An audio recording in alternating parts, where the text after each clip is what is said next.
Ang sarap. Ayan na nga, habang nagmumuni-muni ako, nakaupo ko nagbabantay ng tindahan, may bigla akong naisip, may bigla ako. Ayun, sa harapan ng bahay ni Fred, merong bulaklak. Bongganbilya. Ano nga guys, kukuha tayo. Wala yung friend ko. Kaya kukuha tayo ng bulaklak ng bongganbilya.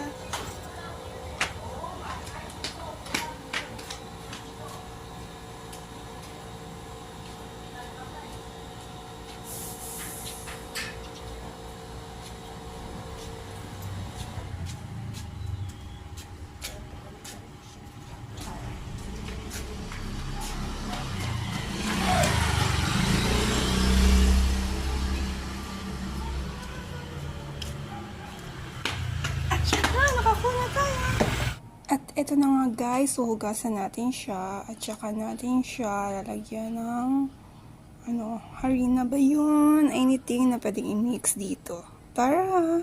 Tada! Ito na, hugasan natin siya. Tanggalin natin yung ito. Ayan na guys, done hugas na. Nahugasan ko na siya. Gawa lang tayo ng imimix natin. Dahil konti lang yung bongganbilya natin, isang kutsarang harina lang ating ilalagay. Pwede na to. Para medyo crispy siya, lagyan natin siya ng konting cornstarch. Hindi natin kailangan maglagay ng asin. Ito na lang.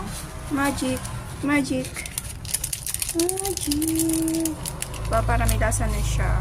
And then, of course, we need to put paminta. Yung paminta ko is, lang, hindi siya pinong-pino. Little bit crack lang. Ayan, pwede na po to. Ating mix. Lagyan natin syempre siya ng water. Let's put water na mga guys. Ayan. Mix lang natin yan. Mix well. Tada!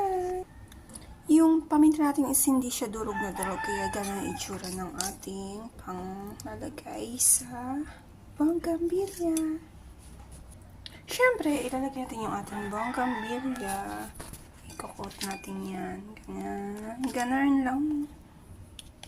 Try natin kung masarap talaga ang lasa nito. Siyempre, magiging crispy siya, diba? Eto na. Lagay lang natin sila. Siyempre, separate yan. Pagpiprito, diba guys? Medyo marami na upada. Lagyan pa natin siya ng konting harina yung ating pang-mix.